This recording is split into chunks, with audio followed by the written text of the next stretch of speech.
So next is जीवा वेगम. Very interesting. जीवा वेगम. अब वाचो वेगम वो कर्मेंद्रिय है, जीवा वेगम वो ज्ञानेंद्रिय है. दोनों जीव का वेग है. एक जीव का वेग है बोलना, कि जो कर्मेंद्रिय जिससे हम अपना कर्म करते हैं, करवाते हैं. और ये जीवा वेगम जिससे हम इनपुट लेते हैं कि ये क्या है, we come to know about things, इसलिए वो ज्ञानेंद्रिय. सो वाचो वेगम मतलब उसका कर्मेंद्रिय का फंक्शन हम कंट्रोल कर रहे हैं. जीवा वेगम मतलब कि हम ज्ञानेंद्रिय का फंक्शन हम कंट्रोल कर रहे हैं. Okay, very very important and very very controversial topic we are going to discuss. Hari बोल. कितना बाकी है? और हो नाइस. प्रॉब्लम क्या है प्रभुपाद बताए? अभक्तों के दुकान में जाके खाना. Prabhupada is very Frank sometimes. कर्मी शॉप्स पे जाके खाना, शास्त्रिकली अगर टेक्निकली शास्त्रिक टेक्निक भाषा में बोले तो कर्मी दुकानों पे खाना.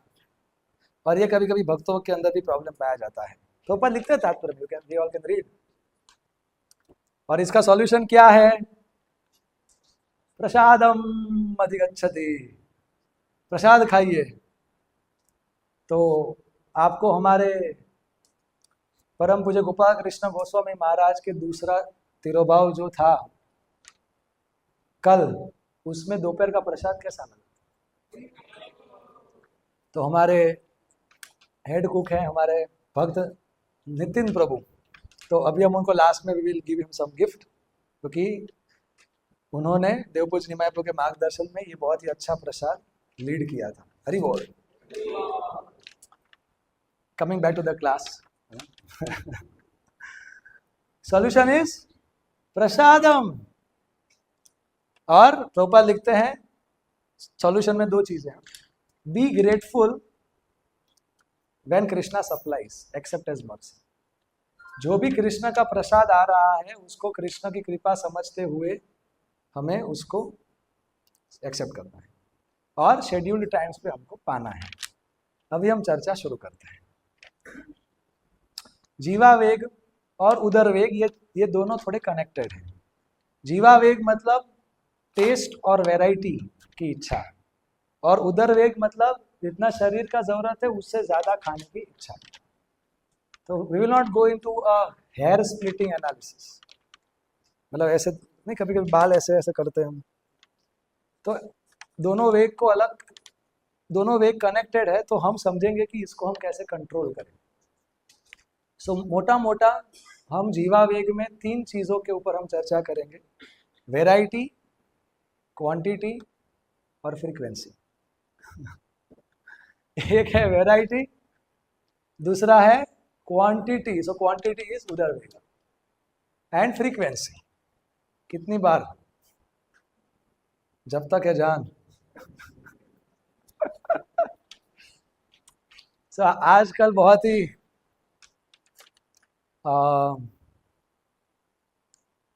विकट परिस्थिति हो गई है संसार में कि लोग अपने जीवा से आत्महत्या कर रहे हैं. Obesity is one of the biggest cause of avoidable diseases and death. कि जो बीमारियां और जो मृत्यु हमको नहीं होने वाला था, लेकिन जो सबसे ज्यादा लोगों को हो रहा है, उसका कारण है कि व्यक्ति जरूरत से ज्यादा खा रहा है. तो एक कहावत है अंग्रेजी में कि हम जितना खाते हैं उसका 1/3 पे हम जी लेते हैं, और उसका 2/3 पे हमारा डॉक्टर जीता है.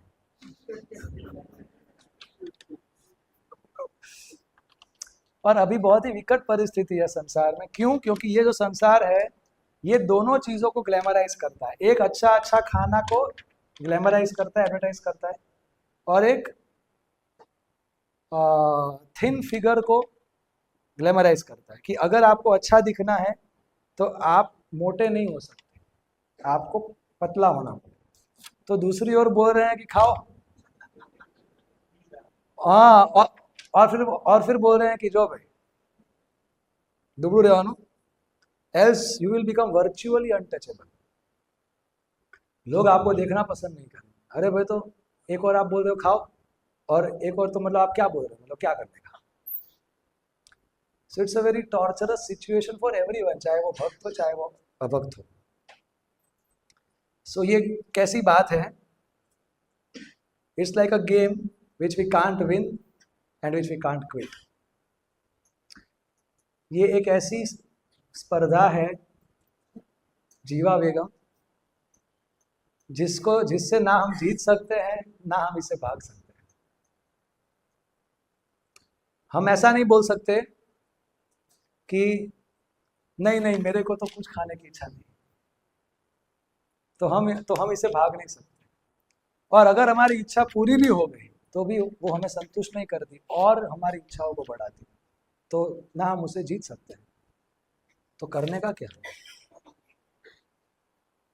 सो द सॉल्यूशन इज कि we have to raise to a higher level of consciousness, spiritual consciousness, Krishna consciousness. भौतिक मटेरियल कॉन्शियसनेस में जीवा वेग को कंट्रोल करना इज नियरली इम्पॉसिबल। कैसे कंट्रोल करेंगे? So we have to raise to a higher level of consciousness. और जैसे ही हम भक्ति में आते हैं, हमको बोला जाता है कि केवल प्रसाद लेना है, तो ऑटोमेटिकली हमारी जीवा कंट्रोल हो ही जाती है। It's a major control on the tongue. अगर हमको बोला जाए कि जो प्रसाद है वही खाना है, अब प्रसाद मतलब कि जो भक्त ने बनाया हो, जो भक्त ने भोग लगाया हो, और जो भक्त सर्व कर रहा है, उसको प्रसाद बोलते हैं। तो अगर अगर हम इस नियम को स्वीकार करते हैं तो ऑलरेडी बहुत बड़ा कंट्रोल है ये। तो फिर हमें अलग से भौतिक लेवल पे कंट्रोल करने का जरूरत नहीं है। भक्ति करते करते इंद्रियों का संयम आ जाता है। हालांकि केवल इंद्रियों का संयम भौतिक है, आध्यात्मिक नहीं है। हिरण्यकशिपु ने भी बहुत इंद्रियों का संयम किया था, क्या वो आध्यात्मिक था? नहीं था। तो भक्ति एक ऐसा एक्सप्रेस वे है जिसके रास्ते पे चलते हैं तो sense control, mind control automatic हो जाता है। This is the beauty of भक्ति।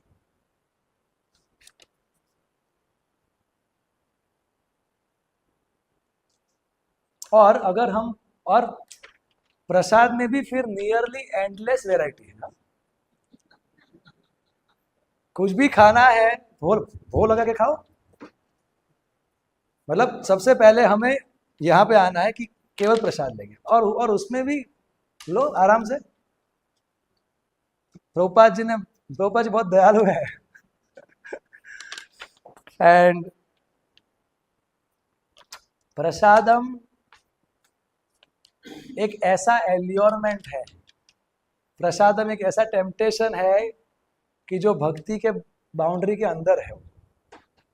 तो कोई बोलेगा अपन मतलब शू मतलब प्रभु जी खाओ नहीं है, मतलब क्या अच्छा अच्छा नहीं खाने, प्रसाद छे प्रभु जी, प्रसाद। फीस्ट बना तो नहीं खाने का, नहीं खाने का, लेकिन फीस्ट प्रसाद का आदत नहीं डालने का। ओ पण प्रभु जी, चैतन्य महाप्रभु ने अपने भक्तों को फीस्ट खिलाया कि नहीं? चैतन्य लीला में पूरा 50-60 आइटम का लिस्ट आता है प्रभु जी नाम के साथ। आपको मैं व्हाट्सएप करूंगा प्रभु जी। हाँ, लेकिन वही चैतन्य महाप्रभु ने रघुनाथ दास गोस्वामी को भी कुछ बोला, वही किताब में। और जो इस तात्पर्य में प्रभुपाद जी कोट करते, भाल ना खाई बे आर भाल ना पेरी बे। अच्छा अच्छा नहीं खाना चाहिए, लेकिन वही चैतन्य महाप्रभु अपने भक्तों को 5 गुना खिला रहे हैं बैठा बैठा। मतलब क्या बता रहे हैं? सॉल्यूशन क्या है? जो भी कृष्ण दे उसको उनकी कृपा मान के स्वीकार करें। अगर फीस्ट आ गया, हरि बोल। और अगर कभी सिंपल आ गया तो हरि बोल, क्योंकि दोनों कृपा है। Because we are on the spiritual platform and therefore we accept it as Krishna's mercy. So इसलिए हमको ऑपुलेंट प्रसाद से अटैच नहीं होना है और उसके ऊपर इमोशनली डिपेंड नहीं होना है। पण प्रभु जी, कृष्ण और कृष्ण के प्रसाद में कोई अंतर है कि नहीं? सब मैं लिख के लाया हूं। कृष्ण और कृष्ण के प्रसाद में कोई अंतर नहीं है, तो फिर क्या ये सब रेगुलेशंस?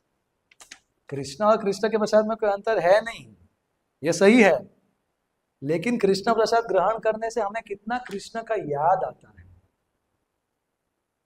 ये ज्यादा जरूरी है। क्योंकि प्रसाद से हम उतना ही शुद्ध होंगे जितना हम कृष्ण का स्मरण करते करते उस प्रसाद को ग्रहण कर रहे हैं।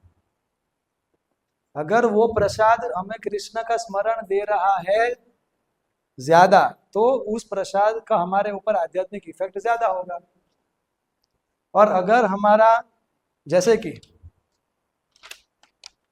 कुछ लोग आते हैं इस्कॉन में और उनको शॉक ऑफ देयर लाइफ लगता है, मेरे को भी लगा था, क्योंकि हम जनरली इस्कॉन में आते हैं, मतलब जब हम नए नए आते हैं और अगर मंदिर में बोलते हैं कि प्रसादी मठ से, तो प्रसादी मतलब क्या?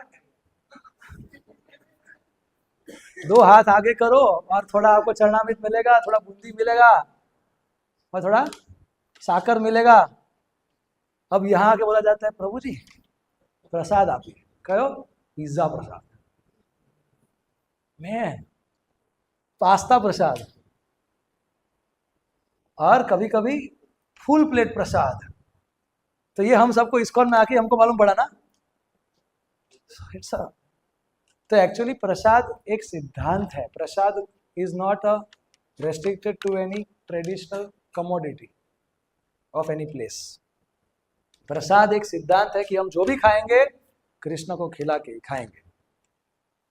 तो अगर कुछ लोग का रोज का खाना ही पिज्जा है तो उनके लिए पिज्जा प्रसाद होगा, किसी के लिए नूडल्स है तो उनके लिए नूडल्स ही प्रसाद होगा। तो मुझे हमको क्या खाने का? जो भी कृष्ण दे। नहीं प्रभु जी हमारे चाइनीज प्रसाद खाओ। हम ले सकते हैं चाइनीज प्रसाद, कोई प्रॉब्लम नहीं, लेकिन हमारा फोकस चाइनीज के ऊपर कम और प्रसाद के ऊपर ज्यादा होना चाहिए। ठीक है, सब प्रसाद है, लेकिन क्या मेरे को कृष्ण का स्मरण ज्यादा दिला रहा है, वो मेरा प्रेफरेंस होना चाहिए। वैसे ही हमारा भजन क्लबिंग है, रॉक म्यूजिक है, तो कुछ लोगों के लिए रॉक बहुत मतलब वो उनका रूटीन है, तो उनके रॉक म्यूजिक में हमने कृष्ण को ऐड कर दिया, तो उसको कहते हैं मंत्र रॉक। लेकिन अगर भारत में कोई नौजवान है जिसने कभी रॉक म्यूजिक सुना ही नहीं, वो इस्कॉन में आके सुन रहा है मंत्र रॉक, तो उसका मंत्र के ऊपर फोकस नहीं है, रॉक के ऊपर है। और फिर वो बोलता है ये तो भक्ति है। हाँ वो है, लेकिन वो गंभीर भक्ति नहीं है। और ये सेशन गंभीर भक्तों के लिए। हरि बोल।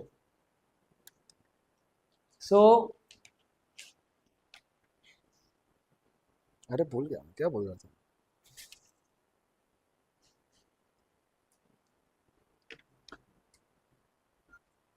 ऐसा नहीं है कि हमारे अंदर जो इच्छा आया वो हम नहीं खा सकते। हम हमारा जो इच्छा आया वो हम भोग लगा के हम प्रसाद पा सकते हैं। बस हमें इसको डिफरेंशिएट करना है कि ये मेरे मन की इच्छा है जिसको मैं फुलफिल कर रहा हूँ, और इससे मेरे को ध्यान रखना है कि मेरे को कृष्ण का स्मरण होता रहे, मैं इसको कृष्ण की कृपा के रूप में मैं इसको स्वीकार कर सकूं। प्रभुपाद जी ने इस्कॉन बनाया।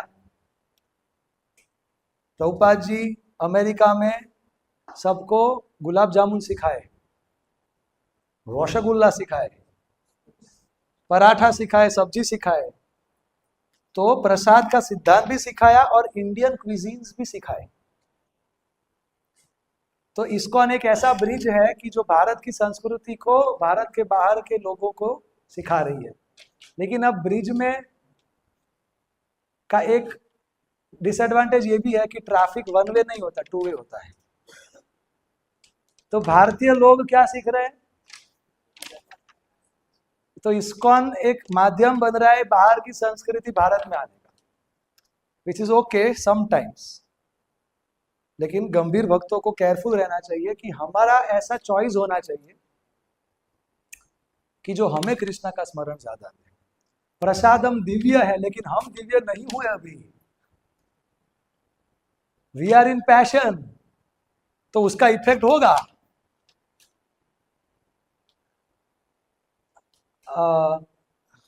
जैसे भगवान के विग्रह, भगवान जब विग्रह के रूप में प्रकट होते हैं तो उनके आसपास मक्खी है, तो हमें क्या करना चाहिए? उड़ाओ। हम बोले ना, ये तो दिव्य है, इनको तो मक्खी से क्या प्रॉब्लम, और ये उड़ाएंगे अपने से। अरे भगवान दिव्य है, ये विग्रह भी दिव्य है, लेकिन वो भगवान की दिव्यता इस संसार के तत्व और वस्तुओं के माध्यम से प्रकट हो रही है, तो उसके ऊपर उसका मटेरियल, उस मटेरियल सब्सटेंसेस का मटेरियल इफेक्ट आएगा, भले वो दिव्य है। तो वो अगर हमारा सेवा भाव है तो हमारा जिम्मेदारी है कि हम सेवा करें भगवान का।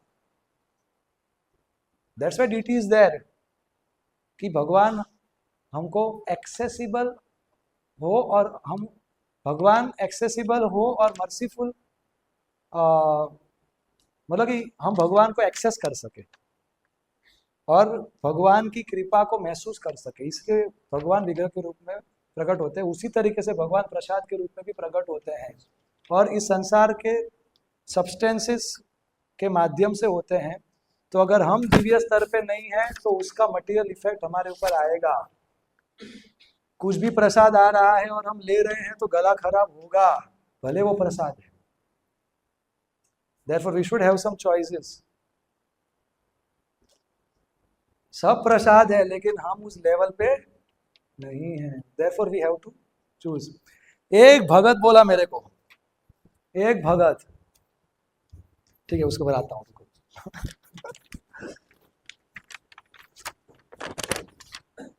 ठीक है बता देता हूँ।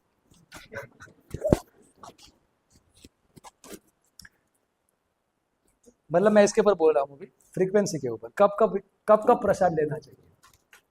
तो उसने मेरे को एक चैतन्य लीला से कोट किया मेरे को, प्रभु जी जब भी प्रसाद सामने आए तब लेना चाहिए। क्या लिखूं? तो के चैतन्य महाप्रभु और सार्वभौम भट्टाचार्य। महाप्रभु ने सार्वभौम भट्टाचार्य को जिस दिन उद्धार किया, दूसरे दिन महाप्रभु सार्वभौम भट्टाचार्य से मंगला आरती के बाद मिलने के लिए गए। सार्वभौम भट्टाचार्य जी का थोड़ा हेल्थ, उम्र थोड़ा ज्यादा था, तो उस दिन वो थोड़े लेट उठे थे 6 बजे। तो तब महाप्रभु जाके खटखटाए दरवाजा, और जैसे ही सार्वभौम भट्टाचार्य उठ के खोले दरवाजा तो सामने महाप्रभु। तो गदगद हो गए सार्वभौम और बोले कि ये तो मेरा सौभाग्य है कि मुझे आपका दर्शन हो रहा है। और प्रणाम किया और महाप्रभु ने बोला कि मैं आपके लिए प्रसाद लाऊं। तो सार्वभौम भट्टाचार्य ने लिया, सीधा प्रसाद ग्रहण कर लिया और एक श्लोक बोल के ग्रहण किया, प्राप्ति मात्रेण भोक्तव्यम, कि जैसे ही आपको महाप्रसाद प्राप्त होता है तुरंत आपको उसका सेवन करना चाहिए, तुरंत आप उसको ग्रहण कर लो। तो महाप्रभु बोले सार्वभौम आओ शोभे, आप ब्राह्मण हो, स्नान नहीं किया है, अपना संध्या वंदन मतलब सवेरे का गायत्री नहीं किया है, और आप मतलब सीधा खा लिया। तब ये श्लोक कोट किया उन्होंने। तो महाप्रभु इतना खुश हो गए और उनको लगा कि मेरा वैकुंठ से अवतरित होने का उद्देश्य आज पूरा हो गया। ये उसने मेरे को बोला, वो प्रभु ने। तो मैंने बोला इस कथा का ये लेसन नहीं है कि जब भी प्रसाद आए तो ले लो। इस कथा का मेन सिद्धांत ये है that he was a dry logician, hardcore, he was a hardcore ज्ञानी।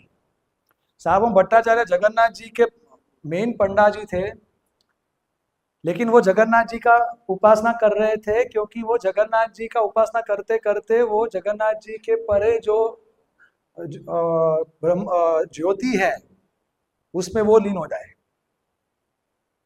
अरे, और ये सब ज्ञानी लोग ये नीति नियम में बहुत चुस्त होते हैं कि नीति नियम का पालन करेंगे ना तो सिद्धि मिलेगा, मोक्ष मिलेगा। अब इस अब साहब भट्टाचार्य का हृदय इतना परिवर्तन हुआ कि अब उनका जो श्रद्धा शास्त्रों के नीति नियमों से हटके भगवान की कृपा के ऊपर उनकी श्रद्धा इतनी आ गई कि वो सभी नीति नियमों को साइड करके वो भगवान की कृपा के ऊपर आश्रित हो गए। तो ये इसका मेन टीचिंग है कि उनका श्रद्धा भगवत कृपा के ऊपर इतना ज्यादा बढ़ गया कि वो अभी तक पूरी जिंदगी में जो मानते थे वो सब उन्होंने साइड कर दिया। तो ये हृदय परिवर्तन से महाप्रभु खुश हो गए। तो हमको कब कब प्रसाद लेना चाहिए? एट शेड्यूल्ड टाइम्स, दिन में एक बार, 2 बार, 3 बार, बस। वरना हम फूड कॉन्शियस हो जाएंगे, हम कृष्णा कॉन्शियस नहीं हो पाएंगे। तो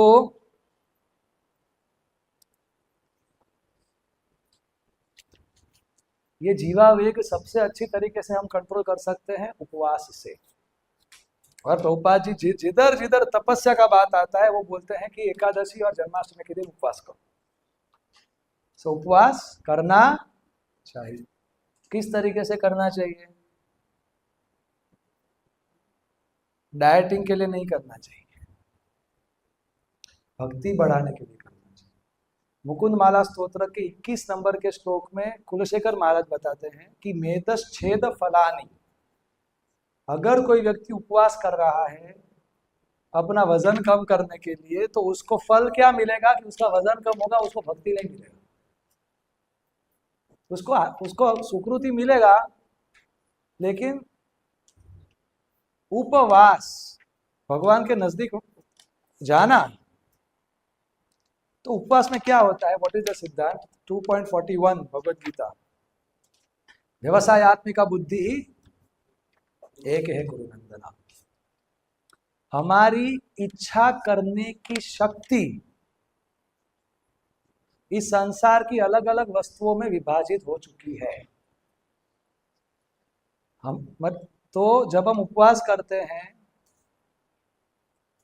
तो हम हमारे सारे भौतिक कार्य कम करते हैं और विशेषतः ये जीवा का वेग, ये खाना है, वो खाना है, और ये एंजॉय करना है, ये करना है, तो उस दिन हम ये सब कुछ शट डाउन करके हमारा जो इच्छा करने का शक्ति इस ऑब्जेक्ट में, इस ऑब्जेक्ट में, इस ऑब्जेक्ट में चला गया है, उधर सबसे खींचते हैं और एक करके कृष्ण को डिजायर करने का हम तीव्रता बढ़ा देते हैं। That is fasting. बाकी सब इच्छाएं हैं, इसीलिए कृष्ण को प्राप्त करने की इच्छा वीक हो चुकी है। तो फास्टिंग मतलब, उपवास मतलब बाकी सब भौतिक इच्छाओं को वापिस खींच के केवल कृष्ण को पाने की इच्छा को हम तीव्र कर रहे हैं। उस दिन हम कृष्ण को बोल रहे हैं, हे कृष्ण, मुझे आपको प्राप्त करना है। इतना ज्यादा मैं तड़प रहा हूं कि मैं आपके लिए खाना भी छोड़ सकता हूं, पानी भी छोड़ सकता हूं, लेकिन अब मैं आपके बगैर नहीं जी सकता। मैं ऐसा हर रोज तो नहीं कर सकता, लेकिन कम से कम कुछ चुने हुए दिनों पे तो मैं कर सकता हूं, जो खास दिन होते हैं। तो हम फास्टिंग में भगवान को हमारा इंटेंस लॉन्गिंग दिखा रहे हैं कि हम कितना तीव्रता से हम उनको चाहते हैं। ठीक है, किसी ने उपवास किया और उसका फिर उसका उपवास में एक काम क्या है, सभी को देख रहा कि किसने किसने नहीं किया।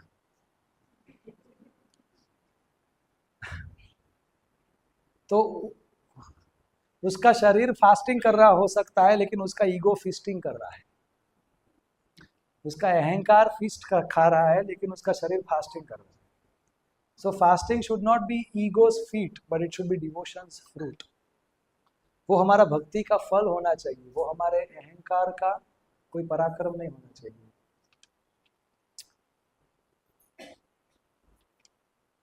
और उपवास में हमें अपने आप को सेल्फ टॉर्चर नहीं करना है।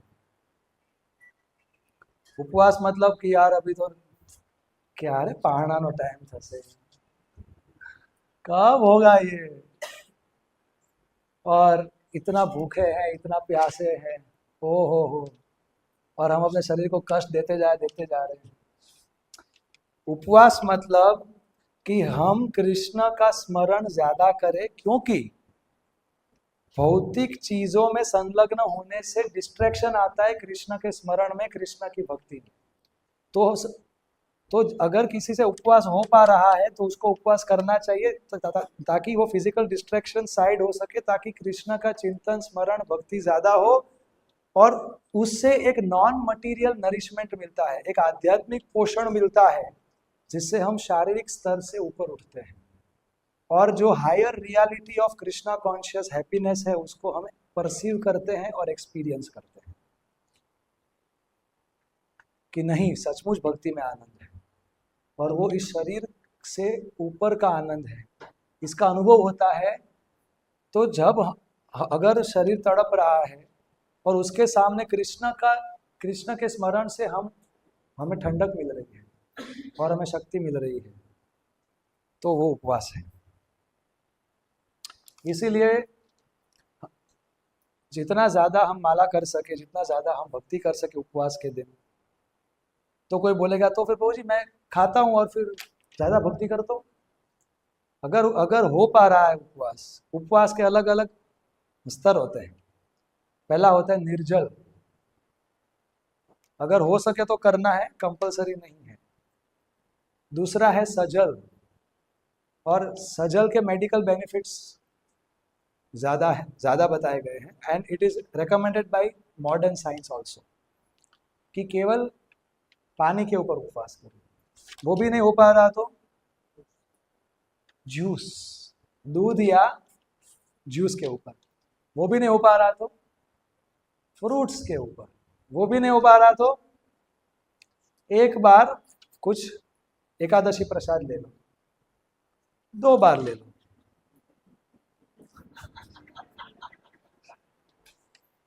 3 बार ले लो। परम पूज्य राधा गोविंद महाराज अपने लेक्चर में बताते हैं, अगर एकादशी सफल नहीं किया तो वो निष्फल है। सफल मतलब कि फल के नीचे नहीं जाना चाहिए एकादशी के लिए। लेकिन ठीक है, प्रभुपाद बहुत दयालु हैं, एक बार ले लेते हैं दिन में एकादशी प्रसाद, बाकी दूसरे टाइम फ्रूट्स या जूस लेते हैं, और जितना ज्यादा हो सके उतना फिर हम भक्ति करते हैं। क्योंकि एकादशी में उपवास भी करेंगे और भक्ति भी ज्यादा करेंगे तो उसका हाईएस्ट बेनिफिट हमें मिलेगा। और वैरायटी की बात करें तो एक होता है हंगर, दूसरा होता है स्यूडो हंगर। मतलब क्या? अगर कोई बोले कि मेरे को पानी पूरी की भूख लगी है, मेरे को गुलाब जामुन की भूख लगी है, दैट मीन्स कि वो मन की भूख है, वो शरीर की भूख। Hunger is always generic, it is not specific. अगर कोई भूख होती है तो शरीर को अपना मेटाबॉलिज्म चलाने के लिए कुछ इनपुट चाहिए, कुछ शक्ति चाहिए, तो उसके लिए कुछ भी डालो चलेगा। तो जब ऐसा हो ना कि कहीं आपो, दैट मीन्स वो सही वाली भूख है। और अगर कोई बोले आंसू नहीं पर भूख लगी से, तो वो स्यूडो हंगर से हमारे शरीर में फैट बनती है, और वो स्यूडो हंगर से हमारी चेतना सत्व गुण से नीचे रजोगुण और तमोगुण में जाती है। तो हमें स्यूडो हंगर से बचना चाहिए, क्योंकि अगर हम स्यूडो हंगर में खाएंगे तो वो अत्याहार होगा। अत्याहार में या तो हम ज्यादा सोएंगे या तो ज्यादा भोग करने की इच्छा होगी। तो ये है जीवावेग। अच्छा लगा एनालिसिस?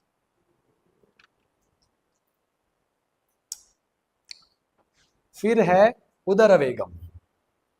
उदरवेगम मतलब पेट का वेग, वो भी हमने थोड़ा डिस्कस किया। प्रभुपाद जी बताते थे कि 50% खाना है, 25% पेट पानी से भरना है और 25% हवा के लिए खाली रखना है। तो एक यूथ ने मेरे को पूछा, वो जी क्या इतना खबर पड़े? Youth preaching is very typical, you know. हमारे यूथ है इधर। So of course Krishna says in Gita युक्ताहार विहारस्य 6.16 and 6.17 कि ना कम खाना है ना ज्यादा खाना है। तो कितना खाना है वो हमें पर्सनल एक्सपीरियंस से मालूम पड़ेगा। वो हम सबको पता है कि हमको कितना खाना चाहिए। अगर हम खाए और उसके बाद भी भूख लग रहा है, दैट मीन्स कि हमने कम खाया। अगर खाने के बाद नींद आ रहा है और आलस आ रहा है, मतलब देखो सबको पता है। तो और वक्त के साथ ये नीड चेंज भी होती है। हाँ, प्रभुपाद जी ने एक बार गुरुकुल, प्रभुपाद जी हमारे इस्कॉन, जब प्रभुपाद जी के टाइम पे डेलस टेक्सास में पहला गुरुकुल बना था इस्कॉन का, तो प्रभुपाद जी वहाँ गए, तो वहाँ तो हमारे टीचर डिवोटीज ने पूछा प्रभुपाद जी को कि ये सब, कि इतने छोटे बच्चों को के लिए हमें क्या खिलाना चाहिए, कितना खिलाना चाहिए? तो प्रभुपाद जी ने बोला था कि 3 चपाती। फिर प्रभुपाद जी 2 साल के बाद फिर से आए और कुछ बच्चों के पेरेंट्स या वो बच्चों ने कंप्लेन किया कि खवड़ाता नहीं। प्रभुपाद सेड, प्रभुपाद ने बोला क्या? 3 चपाती? अरे पर मोटो થઈ ગયો है। तो अगर किसी का एंगेजमेंट भीम जैसा है तो उसको भीम जैसा खाने दो। और अगर किसी को लैपटॉप पे बैठना है और केवल लेक्चर देना है तो फिर उसका रिक्वायरमेंट उस तरीके से होगा, और हमारा भी ऊपर नीचे होगा क्वांटिटी, नो प्रॉब्लम। लेकिन नींद नहीं आना चाहिए, कमजोरी नहीं लगना चाहिए, और हम पैशन में नहीं जाने चाहिए। तो इतना हमको हमारे पर्सनल एक्सपीरियंस से लेना है। और लास्ट है उपस्थ वेग, सेक्स का वेग। तो भगवान गीता में बताते हैं 7.11, धर्मो अविरुद्ध कामो अस्मि, धर्मो अविरुद्ध भूतेषु कामो अस्मि भरतर्षभ। कि जो काम धर्म के विरुद्ध नहीं है वो मैं हूं। सो ये जो पुरुष स्त्री का जो मिलन है, ये शास्त्र इसको बहुत ही पवित्र मानता है। और तो फिर क्यों बताया जाता है कि इसको भी, मतलब अगर ये पवित्र है और ये चांस देता है मनुष्य को कि हम भगवान के साथ को क्रिएटर्स बन सके, कि ये एक नए जीव को एक नया जीवन दे रहा है इस संसार में, ताकि वो अपना आध्यात्मिक यात्रा आगे बढ़ाए। अब दिक्कत कहाँ हुआ है कि अब की इस संसार में अभी के टाइम पे स्पेशली, कि ये पुरुष स्त्री के मिलन को इतना ज्यादा ग्लैमराइज किया है और उसकी वजह से इसके वैल्यू को इतना ही ज्यादा डाउन कर दिया। लेकिन इसका बहुत हाई वैल्यू है, ये बहुत पवित्र है, और इसीलिए बताया जाता है कि हम इसको कंट्रोल करें, ताकि ये जिस उद्देश्य के लिए बना है उसको हम समझ सके और उसके अनुसार हम इसको भगवान की सेवा में लगा सके। तो अब इससे कैसे भगवान का सेवा होगी? कुछ जीव है कि जिनका भक्ति बाकी है, तो उनको शरीर देने का सेवा कर रहे हैं हम, भगवान के साथ को क्रिएटर बन रहे हैं। इसलिए ऐसा बताया जाता है कि हम केवल कृष्ण भावना भावित संतान उत्पत्ति के लिए ही हमें ये हमें करना चाहिए। So the point is not to deprive but to retrieve,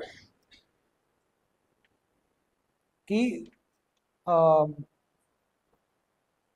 सनातन धर्म ये समझाते हैं कि इसको, ये गलत नहीं है, ये नेगेटिव नहीं है, ये पाप नहीं है, ये पवित्र है और ये महत्वपूर्ण है।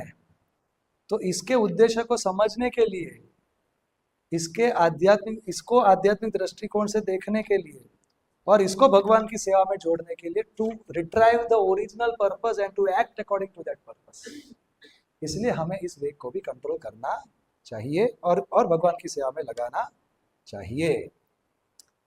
हरे कृष्णा कृष्णा कृष्णा हरे हरे, हरे राम राम राम हरे हरे।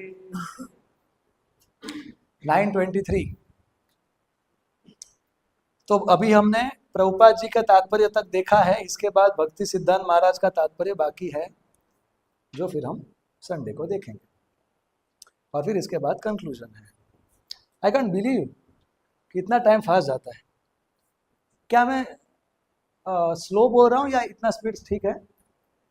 ठीक है, ठीक है। अब एनी क्वेश्चंस? या आज के टॉपिक से किसी को कोई क्वेश्चन है?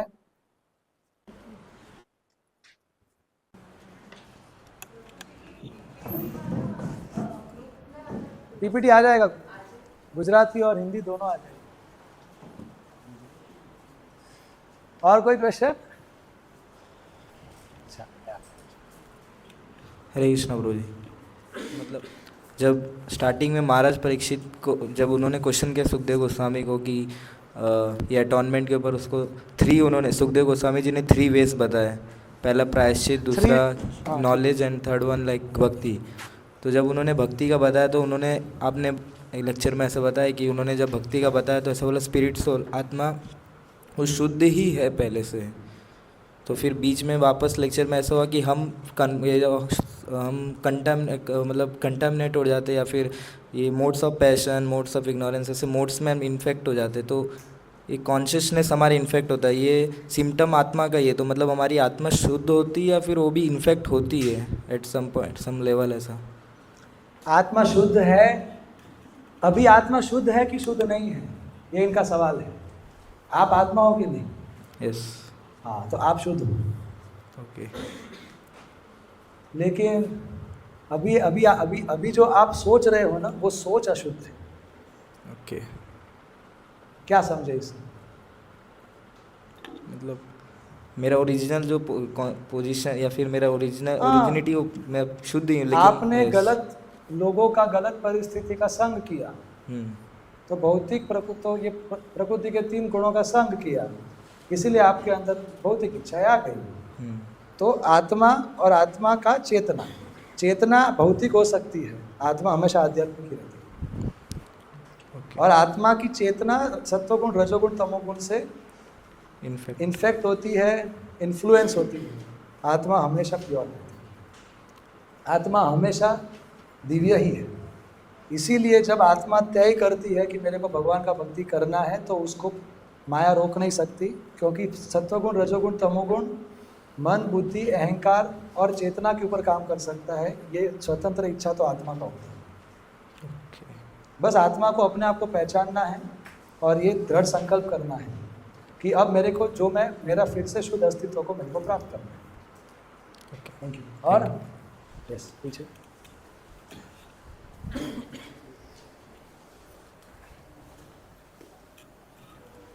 Hare Krishna, Prabhuji. Thank you for giving us a wonderful lecture. Prabhuji, I have a question. Like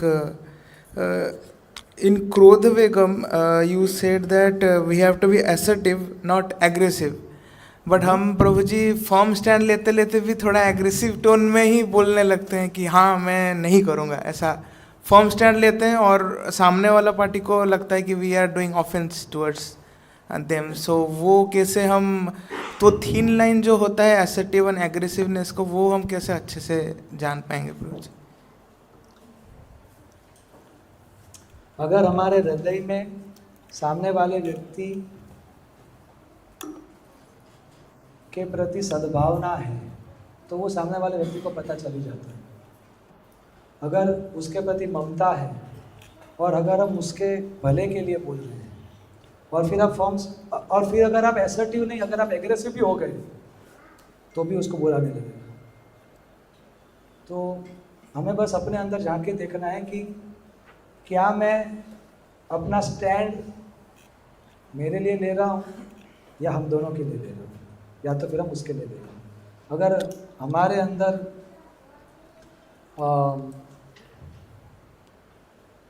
उसका भला करने का भाव हमारा भला होने के भाव के साथ में मिला हुआ है और फिर हम कोई स्टैंड लेते हैं, तो अगर उसको आज बुरा भी लग रहा है तो कल उसको उतना ही अच्छा लगेगा कि आपने ये स्टैंड लिया। हम अंदर से डिस्टर्ब है और उससे वो स्टैंड निकल रहा है तो वो अपराध है। कभी कभी ऐसा होता है कि हम कभी कभी कुछ भक्त ये सवाल पूछते हैं कि प्रभु जी, मतलब कि मैंने तो सही एसर्टिव लिया, 2 हाथ जोड़ा, फिर भी वो बहुत को बुरा लग गया। तो उनको लगने दो बुरा। अगर आप आपके वैष्णव मर्यादा में स्थित हो और अगर आप भगवान की सेवा के शुद्ध उद्देश्य से ही आप कोई कार्य कर रहे हो और फिर अगर किसी को बुरा लग रहा है तो वो फिलहाल रजोगुण तमोगुण में है, उनकी समझ थोड़ा प्लस माइनस जा रही है, लेकिन आप आपका वैष्णवता मत छोड़ो। तो फिर आगे जाके या तो उसी को मालूम पड़ जाएगा 1-2 दिन में, 1-2 महीने में, 1-2 साल में कि आप सही थे। और रिलेशनशिप तो बहुत गहरा विज्ञान है। उस परिस्थिति के पहले और उस परिस्थिति के बाद आपका उसका प्रति भावना और व्यवहार क्या है, तो वो उसको बहुत बड़ा मैसेज देगा उसको। तो अगर हम अंदर से जेन्युइन हैं तो सामने वाले व्यक्ति को मालूम पड़ जाता है। But it is important to express it in words also. Does it help you? और कोई? हरे कृष्णा प्रभु जी। प्रभु जी सिंपल कैसे आपने 2 बताया कि जिहा वेगम और वाचो वेगम, ज्ञानेंद्रिय और कर्मेंद्रिय, उसमें थोड़ा क्लैरिटी नहीं आया। ओके। और दूसरा प्रभु जी जो वैरायटी, क्वांटिटी एंड फ्रीक्वेंसी है, तो उसमें 3 क्लासिफिकेशन था, बट हमने उसमें 2 में ही कन्वर्ट किया। वैरायटी इज जीवा, क्वांटिटी इज उदर, तो फ्रीक्वेंसी ऑल्सो उदर वेगम में ही है। Frequency is a mix of both. Mix हो जस्ट जोकिंग। इसलिए मैंने पहले बोला था कि ये एग्जैक्ट कि ये जीवा वेग है फ्रीक्वेंसी या ये उदर वेग है, उससे वो हमारा पर्पस नहीं है। हमारा पर्पस है कि उसके पीछे का सिद्धांत समझ के इन वेगों को हम कंट्रोल करें। आगे हम देखेंगे, भक्ति सिद्धांत महाराज समझाते हैं कि ये तीनों वेग एक ही लाइन में हैं, जीवा, उदर और उपस्थ वेगम। तो ये तीनों को हम कंट्रोल कर सकते हैं जीव के कंट्रोल से, इसलिए हमने इसको जीवा वेगम में हमने इंक्लूड कर दिया था। आपका जो पहला प्रश्न है कर्मेंद्रिय और ज्ञानेंद्रिय, तो गुलाब जामुन कैसा है, मीठा है, वो कैसे पता चलेगा? खाने से। लेकिन आपको गुलाब जामुन खाना है, उसके लिए आप बोलते हो कि मेरे को गुलाब जामुन खाना है, तो आपके बोलना, आप बोले मतलब आपने कर्म किया या आपने दूसरे को कर्म के लिए प्रेरित किया, तो वो भी जीभ ने ही किया, और गुलाब जामुन खाया वो भी जीभ ने ही खाया। तो वाचो वेगम कर्मेंद्रिय है, जीवा वेगम ज्ञानेंद्रिय। और कोई? हाँ। हरे कृष्णा। कुछ क्रोध के ऊपर है। सॉरी? क्रोध के ऊपर प्रश्न है। ओहो, चाहे आपने हनुमान जी का एक एग्जांपल बताया था और उसके बाद अर्जुन के बारे में बताया था, जैसे अर्जुन ने किया।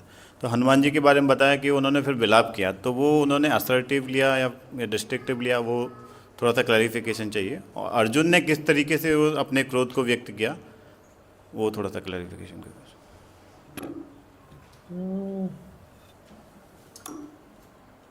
बहुत इम्पोर्टेंट सवाल है ये।